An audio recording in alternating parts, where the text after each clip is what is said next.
bruschetta. Bruschetta, little mini pizzas. We're going to call them pizzas so the kids are excited about it. We're going to start with a very simple dish. Most of the cutting will be done by you, but there's a lot of things within this demo that your kids can help stir and pour. And so hopefully they can just kind of be by your side while you are making this. Put them up on a stool and they can kind of watch you and get involved in the kitchen.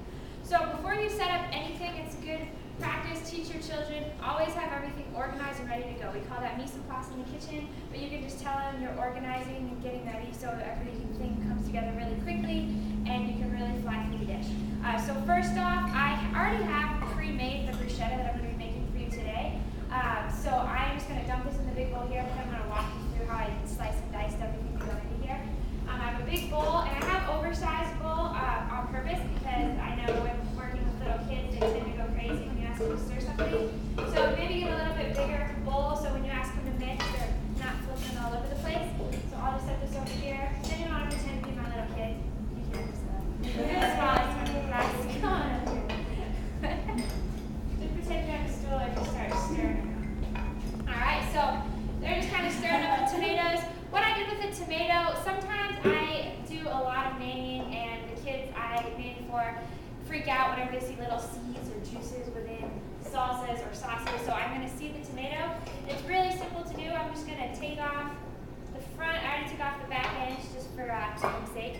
I use this as my little garbage bowl. I'll slice it right down the middle.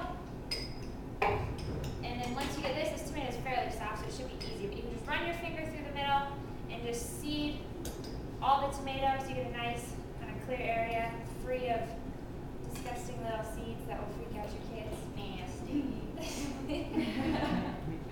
And then just for a clean cut, we're going to do just a small dice. So as Mario explained earlier, we're going to do a chiffonade. So I'm going to lie this tomato flat on the cutting board, slice across long ways so I get nice strips, just about that wide. And then I'm going to flip it the other way. Make sure my fingers are together, nails facing out so I don't slice my finger off. Teach your kids safe knife practices now so when they are old enough to help you out, they're not going to go and slice off your fingers. Go right in there, I'm going to mix that up. And it's always nice to have your kids mix in steps. So, okay, mix the tomatoes, and then we can kind of make this rotation. Oh, this is the tomato. They're mixing the tomato. And I'll put the garlic in, and I'll say, all right, mix the garlic. And they can really kind of get an idea for what food is what. All right, next I'm going to mince garlic. I like to use a little paring knife for when I do garlic, just it's a little easier to control. And I'm just going to I'm going to put the root end facing away from me, place the flat end right on the board. I'm going to make little slices across. Just be really careful with your fingers here. And then I'm going to slice right down through the top, like a small dice. And then take my big knife, slice across. Really small minced garlic here. That way my little kid's not going to have a big hunk of garlic in their mouth when they're eating. Throw away the little butt end. Run my knife through it one more time.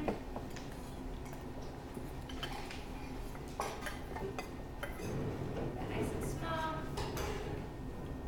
Mix that. Alright. And then I also had shallot in there. Now, if your kid does not like onions, you can totally omit this, but shallots tend to be a little more mild than most other onions, so they should be fine, but just kind of your kid, just gauge it, see what they do and don't like. Now, onions have natural slices through the center, so if you kind of look here, you can see the little lines going down. No need to slice up the way I did on the garlic. I'm just going to slice nice lines down through the top, fairly close. The closer I make my lines across, the smaller my dice is going to be. So you want big hunks, wide lines, small chunks, super narrow. So I'll just do half of this because there I have a pretty decent amount in this bruschetta topping already.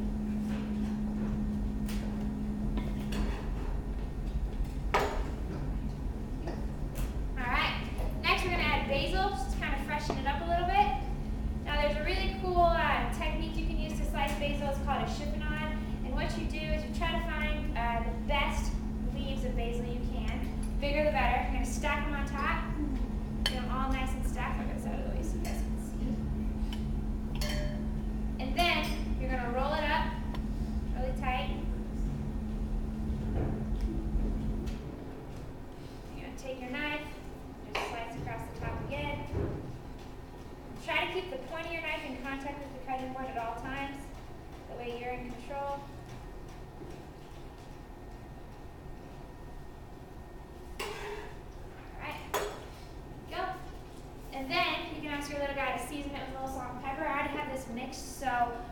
too heavy on the salt. I have made the mistake before of just giving them the salt, asking them to dump it in, and all the salt's in there. So make it already pre-mixed.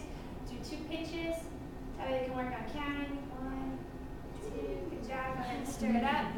And then that is it for the bruschetta topping. It's really, really simple. Salt, pepper, basil, garlic, shallots, and tomatoes. So we're just going to leave this as it is right there. I have pre-baking in the oven our little bruschetta pieces of bread we're going to use.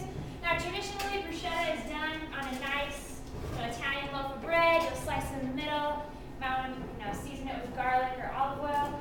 I did make a garlic oil earlier this afternoon before you guys got here, just for time purposes. And what I did there is right in this little container right here. I just sliced up garlic really thin, threw it in one of these pans, dumped olive oil on top, and threw some foil on it and baked it for about 30 to 40 minutes, just so the garlic could infuse within that oil. Then I took a brush, spread it on top of these. I had my little guy help me with a cookie cutter, slice these into circles. You can do whatever shape you want. You can do stars, squares, whatever you think your kid would be into. And then I had him take a little paintbrush. I told him to paint the oil on top. I explained to them that this was a fat, and fat is very important within the diet, and I told them the difference between a good fat and a bad fat. I was like, this is olive oil. It's not as bad for you as butter. And then I told them, where they see butter and how they can, make different associations between the two. And then I just left it at that. I didn't want to bombard them with a bunch of nutrition facts that are just going to go right over their head. But in their head, they know this is a fat. Now, once I spread that, I'm going to have them set this on the plate. Show their little paws are clean. Throw it right on there. And then I'm going to ask them to take a little spoonful of this and just dump it on the top. And if it's for them, it's not going to be pretty. You're not really worried about beautiful presentation here. But maybe my kid's got game, which she does. She's got some game. All right, and you just put as much or as little as they want on top. Then I also made a little spread. Now this is to take place of cheese. There's a little Parmesan cheese in here, but this is a roasted garbanzo bean and Parmesan cheese spread. Now, my kid didn't want this, so I didn't put it on the bottom here, but I'm going to have that spread for me on top. What you're going to do is you're going to take just a scoop of this, spread it on top, mush it on the bread, set it on here. And then again, you can top it with the tomato. Put that on right top there. Good to go. And this was really, really simple. I took some garbanzo beans or chickpeas, laid them out on a baking sheet, drizzled them with a little olive oil, salt, pepper, and then just baked them until they got nice and golden brown on the top. Threw them in a food processor with some lemon juice, which I have right here, olive oil, which I actually used the garlic oil because we had a decent amount of it, salt and pepper, and just went till it was fairly smooth and a spreadable consistency. And that way you can just give a little more body, add a little protein to your little bruschetta there. And then I explained to my kid, okay, this is another source of protein. And then I explained, okay, usually, chicken and turkey, chicken nuggets, that'd be your protein for the day. You always need to have protein, most of your meals. But some other people don't eat animal products, so some will maybe put this as a protein source on top of their little bruschetta pieces. So I just kind of explained that to my kid. Then, for garnish, we have a balsamic reduction. That is actually not a balsamic reduction anymore, but it is a balsamic just concentration. So I took regular balsamic vinegar, which is right up here. You can guys come check it out at any point in time. I threw it on the stove over medium heat, and I just let it do its thing for longer than I needed to. But just let it go for about 30 to 40 minutes, just really, really slow, and it's going to decrease by about half or even 3/4, get really thick. And then what I would do, I just want you guys to pretend this is a syrup. I'll just use this. I take a little spoonful of it, garnish the top. Actually, that was pretty good. Throw it over the top, and that just adds a little bit more flavor to the dish. All right, and that is my, I just spaced the name of this. Bruschetta.